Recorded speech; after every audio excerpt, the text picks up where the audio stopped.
Alright. So ayan mga idol, tapos na yung pinagawa sa atin ng idol natin na taga Binyan. So ito na yung finished product ng Honda Click 125 na tri-wheels with reverse.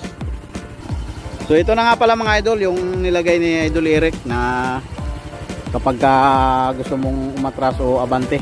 So nandito na siya mga idol. Ayan o. Ayan, kapag atras gaganon lang siya, tapos kapag abante gaganon lang siya mga idol. Ayan.